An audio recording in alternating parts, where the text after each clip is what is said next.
여러분 안녕하십니까? 이번 기념 토론회의 사회를 맡은 조민입니다. 먼저 첫 번째 우리 조 교수님부터 부탁드립니다. 발표 시간은 30분 정도 해주시면 좋겠습니다. 요즘 그 코로나 바이러스 때문에 사회적 거리두기라는 그 표현을 아마 여러분들이 많이 들을 걸로 알고 있습니다만은, 그래서 좀 양해를 구하고 싶은 거는 뭐 여기 이제 범준 스님이나 얼마 안 되지만 참가하신 분들은 문도회나 아니면은 이제 문도와 관련된 분들이 많이 계시겠지만은, 일단 저는 발표하면서 또 토론하면서 존칭은 생략하겠습니다. 그래서 저희들은 학자로서 연구 대상과 일정한 좀 거리두기를 할 필요가 있습니다. 그래서 예컨대 뭐 예수, 붓다 그냥 이렇게 이야기를 해버리지, 뭐 님자나 존칭을 붙여버리면은 대상에 지나친 몰입이 돼버리면은 이게 객관화가 안 되는 경우가 있습니다. 그래서 기본적으로 저희들은 연구 대상이라고 하는 관점에서 말씀을 드리도록 하겠습니다. 그게 이제 저희들이 학자로서의 기본적인 입장이니까 혹시 신앙적인 측면에서 좀 거북하신 분들은 계시겠지만은 양해해 주시기 바랍니다. 그리고 한마디 더 붙이자면은 제가 지금 그 발표문에서 가능하면은 좀 간결하게 쓰려고 했는 편입니다. 실제로 제 캐릭터나 제 연구 이력을 잘 모르시겠지만은, 제가 실은 간단하게 말씀드리면은 과거에 뭐 15년 됐습니다만은 성철 선사상 연구원이나 예컨대 뭐 다른 그 사찰이든 불교계 쪽에 발표가 있으면은 보조사상 연구원도 그렇고 되게 이제 현창하고자 하는 인물 대상의 발표를 제가 굉장히 비판적으로 한 적이 많습니다. 그래서 그런 점에 대해서 여러 가지 좀 해프닝도 많이 있었는데, 그럴 때마다 느끼는 게 뭐냐면은, 예컨대 불교 신자들은 여기 조계사나 이런 역사박물관에 와서 이런 그 학술의 일을 하는 것을 당연하게 생각할지 모르겠는데, 제가 생각할 때는 좀 더 일반화시키려면은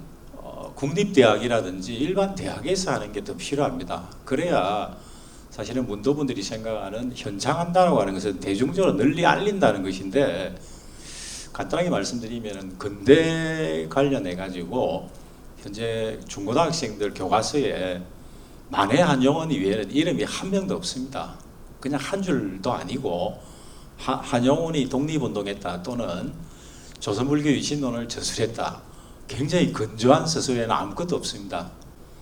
심지어 최근에 나온 교과서에도 조선시대 이후에 불교 서술은 전무합니다. 그 무슨 이야기냐면은, 일반화시킨 역사 내지는 그 교과서에서는 불교라는 게 직업이 대상 외라는 겁니다. 기껏해야 고대 내지는 고려시대에 문화와 관련해서 이야기할 뿐이라는 거죠.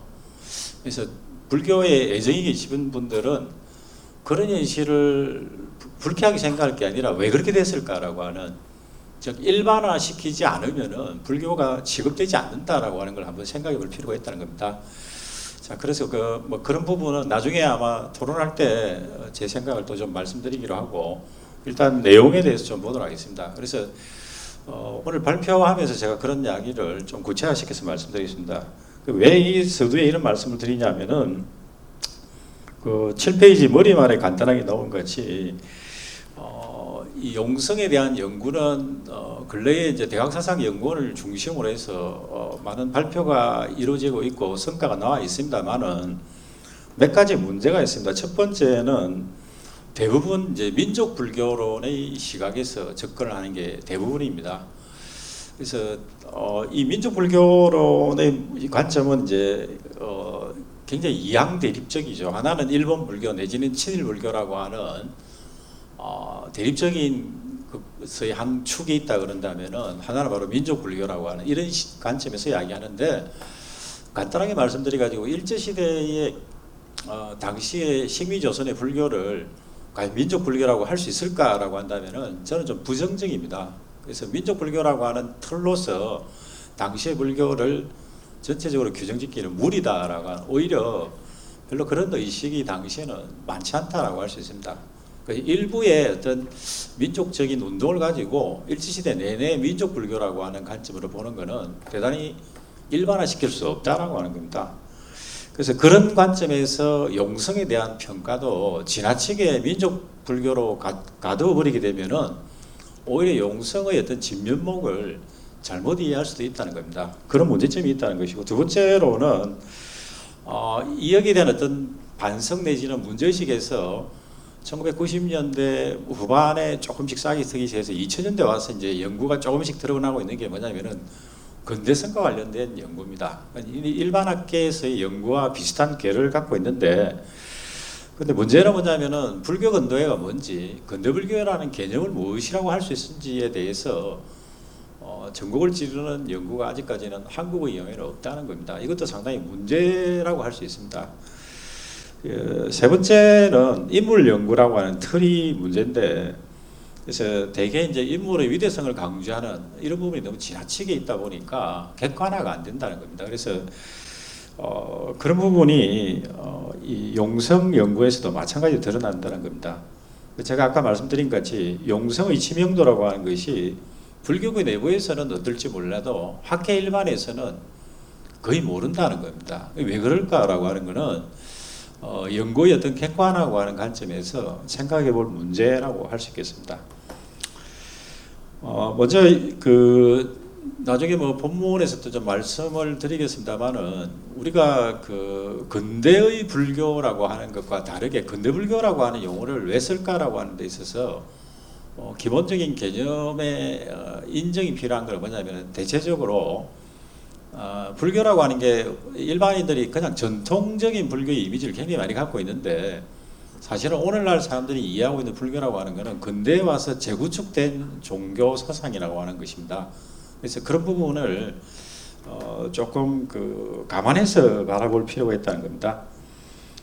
그래서 원래 저한테 그 동아시아 근대불교사적인 구도 내에서 용성에 대한 평가를 해달라고 했는데, 약간 좀 유보적인 입장에서 접근을 좀 하도록 하겠습니다. 제가 생각하는 이유는 따로 있는데 오늘은 여기서 그까지 말씀드리지는 않겠습니다. 몇 가지 그 핵심적인, 제가 볼 때 이때까지 그 앞에서 이제 연구가 무엇이 문제가 있다는 걸 지적을 했는데, 그와 관련해서 지금까지 용성 연구에서 저평가됐거나 잘못 평가됐거나 제대로 봐야 되는 부분이 무엇일까라고 했을 때, 그런 점에서 세 가지를 들고 이야기를 좀 하겠습니다. 첫 번째는 용성의 그 공적에 대해서 흔히 이제 불교의 대중화라고 하는 걸 크게 이야기를 하는데, 이 대중화라고 하는 게 사실 좀 모호한 이야기입니다. 대중화라고 할 때 어느 정도가 대중화인지, 무엇인지, 어떤 개념인지가 아니고 그냥 일반인에게 다가가시면 무조건 대중화일까라고 하는 이런 논란이 있는데, 그런 모호한 이야기보다는 제가 볼 때 오늘날의 관점에서 좀 획기적으로 봐야 될 게 뭘까라고 한다면은, 이 여성에게 열린 선이라고 하는 겁니다. 선불교. 잘 알다시피 용성의 정체성이라고 하는 것은 이 선지식 내지는 선사로서의 면모가 대단히 강한 분인데, 뭐 여기 대해서 자세한 그 이야기할 필요는 없고, 이 9페이지 보면은 간단하게 나와 있습니다만은, 대각교에서 개설한 하한거선회에 제가 참여하고, 특히 이제 부인선회나 부인선언을 개설한 부분을 간단하게 서술을 했습니다. 다음 페이지로 좀 보도록 하겠습니다. 10번째 페이지에 보면은 대각교 부인선언의 방합록 자료가 근래에 이제 공개가 되어 있는데, 이때 주목되는 게 이제 그 여성들이 안거에도 참여하고 뭐 입성 소임 같은 것을, 즉 그 오늘날 선언에 상당히 이제 뭐 지도적인 입장에 있는 소임이라고 할 수 있습니다. 이런 거를 당시에 제가 여성들이 맡았다는 겁니다. 그래서 1950년대 이후에 가면 이런 것들이 대부분 사라지는데, 아무튼 그 오늘날에도 불교가 대단히 보수적인 또는 남성 성녀 중심의 그 사회라고 하는 것은 잘 알려져 있는 겁니다만은, 1920, 30년대에 굉장히 좀 그 이런 측면은 상당히 좀 혁신적이라고 할 수 있습니다. 자료의 부족으로 인해서 왜 이렇게 했을까? 그 배경은 무엇일까에 대해서는 좀 명확하지는 않습니다만은 이 부분은 좀 주목을 할 수 있는데 지금 오늘날 불교가 별 관심이 없습니다만은 우리 사회에서 작년 이후에 미투 이런 게 사회적인 이슈로만 그쳤는데 사실은 중요한 거는 이제 젠더 문제, 젠더 인식을 어떻게 일반화할 거냐의 문제겠죠. 그런 문제에서 이제 불교가 이 젠더라고 하는 문제에 어떤 식으로 대응하고 어떤 그 이해를 갖다가 보여줄 것인가라고 하는 건 대단히 앞으로 중요한 문제라고 생각합니다. 현실적으로 타이완이라든지 한국에서 이제 원불교가 굉장히 각광을 받게 된 것도 사실은 여성이 주도적으로 나선 부분이 있는데 한국 불교가 여성이 신도를 보면 굉장히 중심인데 불교를 주도하는 게 여성이 소외되어 있다는 것은 대단히 문제라고 할 수 있고 향후에 이 여성의 참여를 어떤 식으로 견인할 것인가, 주체적으로 어떻게 부과할 것인가가 대단히 중요한 문제라고 할 수 있습니다. 그런데 근 100년 전에 용성의 경우에 이런 부분을 전통적인 선사의 이미지하고 다르게 이 처음으로 이런 것을 소위 제기해 줬다는 겁니다. 물론 만공의 경우에는 비구니 여성들을 통해서 잘 알려져 있습니다만은 제가 여성들에게 이런 부분을 한 거는 상당히 혁신적이라고 할 수 있습니다. 근데 문제는 이제 최근에 이제 조성미 선생이 여기 이제 연구 논문을 좀 쓰면서 여성주의 불교를 하시는 분이니까 이걸 굉장히 근대적이라고 평가를 했는데 이 근대적이라고 평가는 좀 곤란한 부분이 있습니다. 왜 그러냐라고 했을 때 근대성이라고 한다 그러면 결국은 이제 사실은 이제 근대적 사회가 되었을 때에 개인의 주체성이나 자아의 어떤 각성 이런 것들이 기본인데 아직까지 이제 그 부인 선언에서 과연 선이 그런데 영향을 줬는지를 알 수 있는 자료는 아직까지 전무합니다. 그래서 그런 부분이 없기 때문에 좀 앞선 평가라고 할 수 있고 일본의 경우에 이제 이런 부분을 우리가 참고를 할 수 있습니다. 제가 좀 조금 길게 설명을 해놨는데 11페이지에 아래쪽 달리기 보면은 일본 근대 여성사에서 사실은 세이토라고 하는 여성에 의한 최초의 잡지를 만들고 여성주의 운동을 한 사람으로 히라스카 라이테우라고 하는 여성이 있습니다. 굉장히 유명한 분인데 이분이 그 상당히 주목되는 게 뭐냐면은 12페이지에 그 간단하게 그 소개해놨습니다만은 이 세이토 창간호에 본래 여성은 태양이었다, 진정한 인간이었다라고 하는 굉장히 당시에 센세이셔널한 어떤 선언적인 문장을 갖다가 첫머리에 내걸고 창간 선언문을 쓰는데 이게 당시에 여성계나 지식인계에 커다란 반향을 일으킵니다. 그래서 이 라이테우 같은 경우에 최근에 이제 그 페미니즘에서도 그런 이야기를 많이 하는 그런 대상이 되는 분인데 주목되는 건 뭐냐면은 주로 이제 여성 해방에서만 주로 강조했는데 실은 이제 이 라이테오의 이런 그 여성으로서 또 인간으로서 이런 자기 각성에 상당한 영향을 준 게 뭐냐면 선이라고 하는 겁니다. 즉 선의 체험을 통해서 실제 이 사람은 이제 샤크쇼엔 계통의 일본 임재종 계통인데 근대 지성들하고 많이 관계가 있는 그룹입니다. 그 제자들을 통해서 선의 수련을 하고 실제로 견성 체험을 가지기도 하는 사람입니다. 그래서 20대 초반에 이런 경험이 근대적 각성, 소위 근대적 주체로서의 자각에 소위 선불교가 대단히 큰 영향을 줬다라고 하는 것은 대단히 주목되는 현상이라고 할 수 있습니다. 다시 말해서 이 전통적으로 우리가 전통불교의 대명사로만 자꾸 이야기되고 있는데 선이라고 하는 것이 근대성이 각성하는 지도 원리로서 작동했다라고 하는 것이 상당히 주목되는 겁니다. 근데 이게 유감스럽게 한국의 경우에는 그러한 글이나 그런 것을 보여줄 수 있는 기록이나 구술이든 그런 것들이 이렇게 표현이 안 돼 있기 때문에 과연 어떨까라고 하는 부분을 우리가 알 수가 없습니다. 다만 이제 근대기에 여성주의와 관련돼서 대단히 주목되는 부분은 있고 실제 이게 있다 없다를 떠나가지고 아까 제가 말씀드린 같이 향후에 어떤 한국 불교의 그 방향과 관련해서 생각한다면은 이런 여성주의적인 사실은 방향이라고 하는 것이 전통적인 선사로서의 용성에게서 처음 제시됐다는 것을 주목해 볼 필요가 있다라고 하겠습니다. 두 번째는 불전 번역과 의미에 대해서 보도록 하겠습니다. 용성의 이 생애 후반기에 이 과학으로서 이 불전 번역은 대단히 많이 이야기를 하고 있습니다. 그런데 제가 볼 때 제가 아까 자꾸 객관화 이야기를 많이 했는데 그런 부분에 대한 평가는 별로 없고 뭐 번역했는지 이런 이야기만 자꾸 하고 있는데 그래서 전혀 좀 다른 이야기를 좀 한다 그러면은 근대성과 관련해서 좀 보도록 하겠습니다. 그래서 그 부분을 14페이지에 보시면은 14페이지에 보면 이제 불전 번역의 문체 변화가 크게 주목이 되는 부분이 있습니다. 그러니까 처음에는 국한문체라고 하는 거는 여러분들이 예전에 뭐 교과서 쪽으로 많이 배운 국한문 혼용체라고 생각하시면 됩니다. 요즘은 국한문체라고 표현하는데 초기에는 국한문체로 번역하다가 1920년대 후반에 가면은 순한글로 바뀝니다. 그런데 단순하게 한글로 전환된 문제가 아니고 이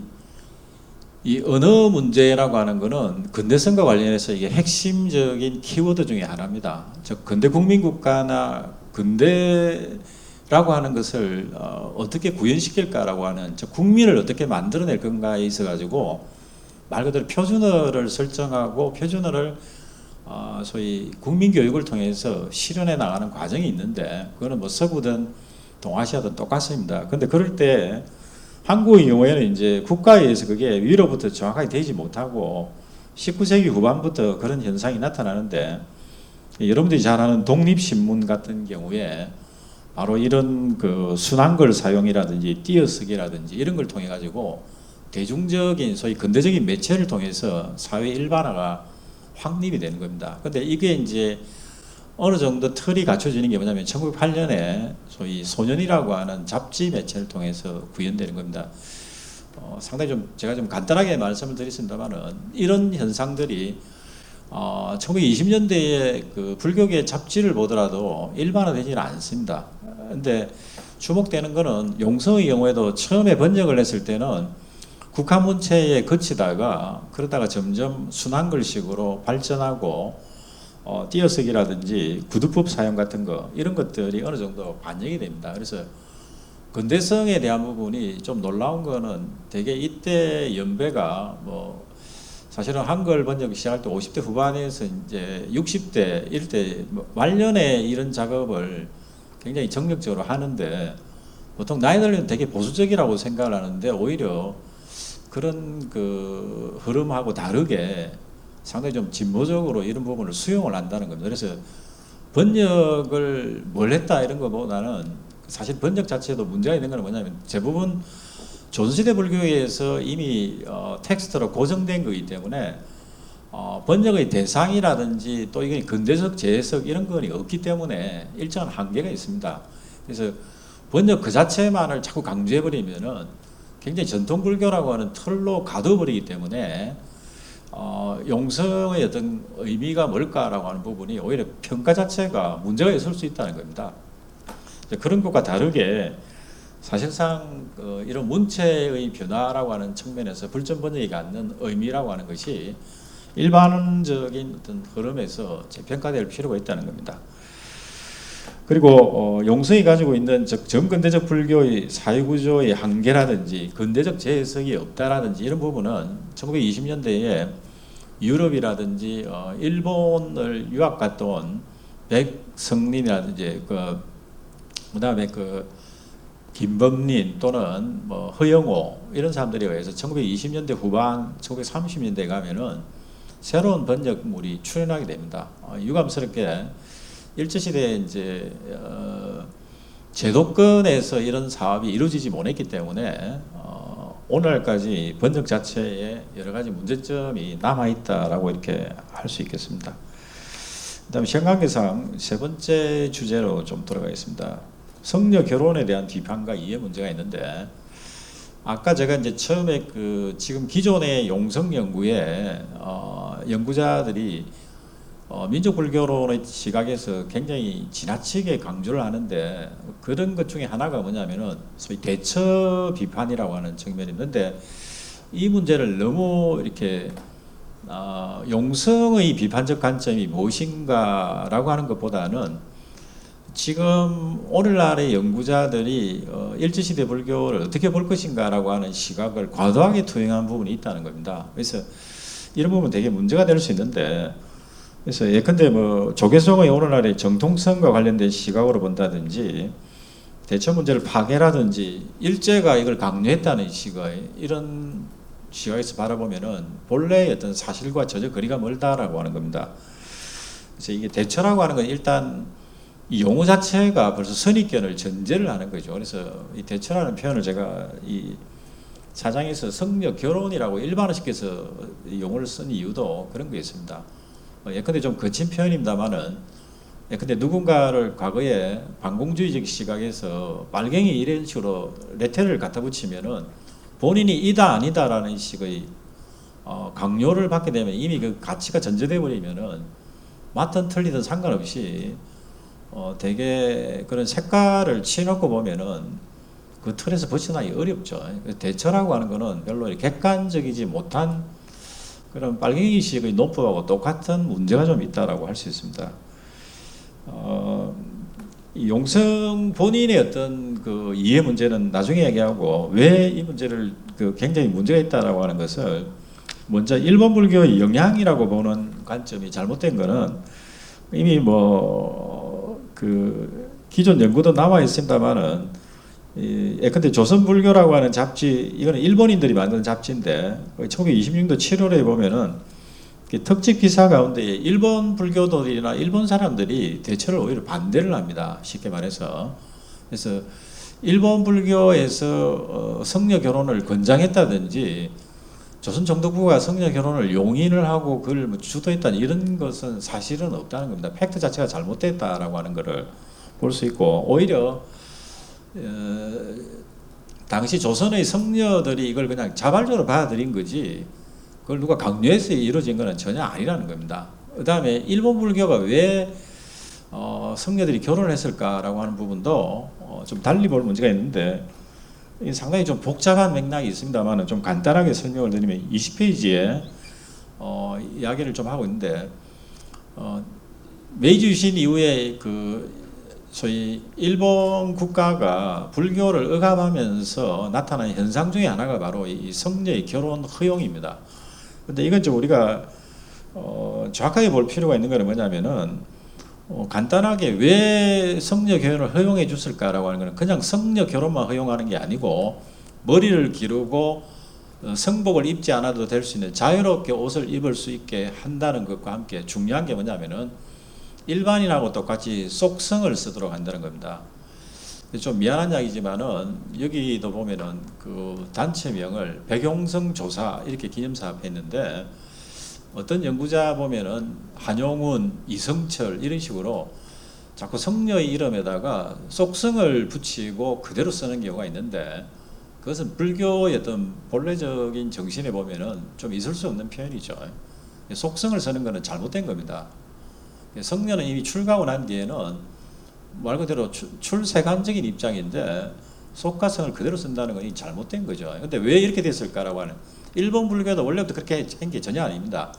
그거는 일본에서 메이지 유신이 있고 난 뒤에 5년 있다가 저희 1872년에 이 조치가 이루어지는데, 말 그대로 속성을 쓴다는 것은 성녀 신분을 없앤 겁니다. 즉 에도 시대까지는 성녀의 신분이 지배청의 일원으로서 있던 것을 메이지 유신 이후에 근대국가를 만들면서 성녀 신분을 그런 지위에서 박탈을 하는 거죠. 즉 그 신분이 아니고 직분으로, 즉 일반인화 해버리는 겁니다.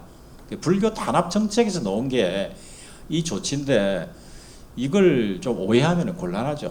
그래서 오늘날 그 일본 불교가 대부분 속성을 쓴다든지 뭐 머리를 기른다든지 일반 옷을 입는다든지 고기 먹는다든지 결혼한다든지 이런 거는 그런 그 흐름하고 관계가 있다는 겁니다. 그 다음에 상당히 더 복잡한 문제가 있는데 여기서 뭐 길게 이야기하지는 않겠습니다. 그런데 이런 부분을 고려하지 않고 그냥 무조건 일본 불교의 영향, 일본의 강요 이렇게 이야기하는 것은 본래적인 팩트하고 전혀 거리가 멀다는 겁니다.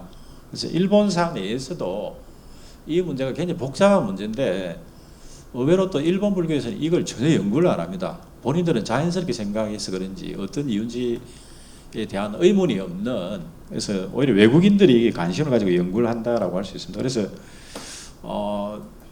부정적인 그런 현상으로 볼 거는 아니다라고 하는 걸 일단은 말씀을 드리고, 또 하나는 뭐냐면은 일반적으로 봤을 때 근대 불교를 주도한 주체가 뭘까라고 했을 때 한국이나 일본이나 중국이나 공통적으로 흥미로운 거는 뭐냐면 제가주의 불교라고 하는 겁니다. 즉 제가인들이 불교를 주도하는 현상을 제가주의 불교라고 할 수 있는데, 일본 같은 경우에 이제 근대 불교를 주도한 게 정토진종입니다. 근데 정토진종은 신라 때부터 소위 이른바 대처를 하죠. 그래서 흥미로운 게 정토진종이 일본의 이 불교 근대화를 주도해 나가고, 또 하나 이제 니치레인 계통의 법화 계통의, 그래서 하나는 정토 계통, 하나는 법화 계통, 이 두 그룹이 주로 일본에서 제가주의 불교를 주도해 나가는데, 흥미롭게도 공통적으로 제가주의 불교입니다. 그래서 뭐 이건 길게 이야기하지는 않겠습니다. 그 다음에 또 하나 재미있는 현상이 중국의 경우에 제가지식인들, 역시 제가주의가 19세기 말부터 20세기 초반까지, 중국은 오랫동안 뭐 송대 이후에 소위 유교 중심의 사상 구조로 이미 전환돼 버렸는데, 19세기 말에 갑자기 굉장히 돌발적으로 중국 사상계에서 전혀 관심의 대상이 아닌 불교가 갑자기 지식인들에게 각광을 받습니다. 각광을 왜 받을까라고 하는 것은 그건 다름이 아니고 바로 문명이라고 하는 표준 잣대로 소위 서구와 근대화라는 게 마치 경류같이 동아시아에 물결쳐 들어올 때 그런 서구화 또는 그게 제국주의 침략이라는 게 본질이기 때문에 어떻게 대응할 것인가에 당시 중국 지식인들이 유교 자체는 이미 진부하고 자기 전통 가운데 뭘로 이렇게 대응할 건가라고 했을 때 새로 주목을 한 게 바로 불교라고 하는 겁니다. 그래서 그런 점에서 이제 돌출적으로 유행을 했는데 1920년대에 사회주의가 유행하고 서로 이렇게 그 근대의 어떤 본격적인 수용에 따라서 불교는 지식인 레벨에서 완전히 사라집니다. 다만 이제 그런 정신이 이 오늘 타이완이나 중국 불교에 흔히 인간 불교라 그러는데 일종의 사회 참가 불교라고 할 수 있죠. 그래서 그런 틀로 여전히 남아 있는 것은 역시 이제 중국 근대화 과정에서 불교의 제가주의 전통이라는 것과 밀접한 관계가 있습니다. 그래서 마찬가지로 한국의 경우에도 이 대처라고 이른바 자꾸 이렇게 이야기하는 것을 굉장히 무조건 부정적인 레터리만 갖다 붙이고 이야기를 하는데, 사실은 이제 당시의 불교인들의 그 고민은 무슨 파괴해서 성적 욕망에 완전히 매몰되는 이런 게 아니고, 사실은 이제 불교가 개인주의를 벗어나서 사회에 어떤 관계를 맺을 것인가의 고민 속에서 사실은 이제 성녀 결혼이라는 문제가 부각된 거라는 겁니다. 근데 이것도 일부일 뿐이고 사실은 대다수의 성녀들은 사회 현상의 유행으로서 이런 그 제가화 현상이 일어난 것이라고 하겠습니다. 그래서 이 부분과 관련해서 제가 아까 말씀드렸지만 기존의 연구자들은 용성의 어떤 불교계 개혁이 굉장히 극단적인 대처 부정 내지는 대처 공격 이런 식으로 자꾸 판단을 한다든지 그런 식의 글을 쓰는데, 사실은 그 용성의 경우는 1, 2차 조선 정독부에 이제 건백서를 내지만은 2차를 보면은 몇 개의 그 본상급 사원을 주고 제가와 이 출가성을 구분해 달라는 식의 요구 이런 걸 보면은 상당히 좀 현실적이고 합리적인 방안까지 고민을 좀 한 부분이 드러납니다. 그래서 그런 부분은 좀 별개로 이야기할 필요가 있지 않을까 그런 생각이 듭니다. 그래서 그 주로 이제 이 세 가지 그 주제는 제가 초점을 맞춘 거는 민족 불교론의 틀에서 벗어나기 위해서 이제 공통적으로 이제 근대성이라고 하는 관점이죠. 그래서 근대성을 어떤 식으로 수용하고 어떤 식으로 지향할 것인가에 대한 어떤 고민, 한계 이런 부분하고 이제 좀 관련이 있다라고 하겠습니다. 그래서 그 근대기 불교가 제가 마지막 그 매진말에서도 그 썼지만은 서구 근대 문명이라는 도전에 어떻게 대응할 것인가라고 하는 이 상당히 절대적인 과제고, 아무튼 오늘 어떤 세계화라고 하는 표준화 보편화된 이런 문화 속에서 불교가 여전히 어떻게 대응할 것인가라고 하는 게 갈피를 못 잡고 있는데 그런 점에서 근대기의 어떤 성녀들이 가지고 있던 고민이라든지 모색이라든지 이런 것들을 충분히 우리가 의미 부여를 할 필요가 있다는 겁니다. 그다음에 마지막으로 간단하게 말씀드리고 싶은 거는 사실 이제 동아시아적으로 비교를 해도 충분히 할 수는 있는데, 왜냐하면 이 용성의 생물연대가 재밌는 게 1864년생인데 여기서는 설명을 안 했습니다만 일본에서 근대기를 대표할 수 있는 불교가가 누굴까라고 한다면은 정토진종의 기요자와 만시라고 하는 사람이 있습니다. 이 사람은 서구 근대 철학을 통해서 불교를 어떤 식으로 재개석할 것인가를 탁월하게 만든 사람인데, 최근에 이마무라 히토시라든지 일본 내에서 사실은 사회사상사 내지는 근대 철학을 하는 사람들이 오히려 이 기요자와를 굉장히 새롭게 조명을 하고 있습니다. 그래서 아까 제가 말씀드린 같이 일반 학계에서 오히려 근대기의 불교 인물에 대해서 주목을 하는, 일본은 충분히 그런 어떤 역량이 가능합니다만은 한국의 경우에는 그런 접근은 좀 어렵다라고 하는 게 제 생각이고, 다만 이제 이 1864년생이라고 기요자와 같은 경우에 1863년생입니다. 비슷한 연배이긴 한데 오히려 주목되는 거는 꽤 전통적인 선사로 알려진 완공월면이 1871년생이고 하남중원이 1876년생입니다.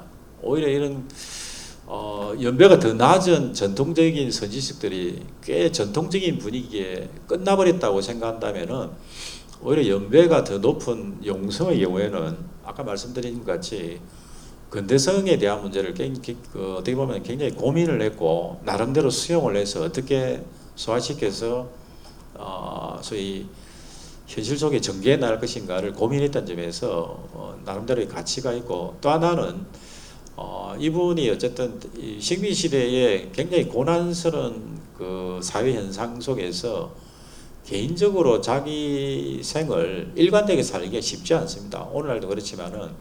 근데 행적 자체가 뭐 속된 말로 친일을 했다든지 아니면은 뭐 개인적으로 회절을 했다든지 일생을 오점을 남기는 이런 부분이 누구든지 있을 수 있는데, 그런 부분을 남기지 않은 부분은 굉장히 그 선지식으로서 충분히 이렇게 높이 평가할 만한 부분을 갖추고 있는 분이라는 생각이 듭니다. 그래서 불교를 우리가 학자들이 대개 이제 학이라든지 즉 학문적이거나 사상적인 측면에만 초점을 맞추는데, 종교의 세계에서는 글과 말로 남기지 않더라도 행을 어떻게 했는가라고 하는, 그래서 그 소위 학도와 행도라고 하는 불교적 표현을 쓴다 그러면은 이 행도라고 하는 측면에서 일생을 통해서 이제 타고난 모습을 보여준 것만 해도 충분히 의미 부여를 할 수 있다고 이렇게 이야기할 수 있겠습니다.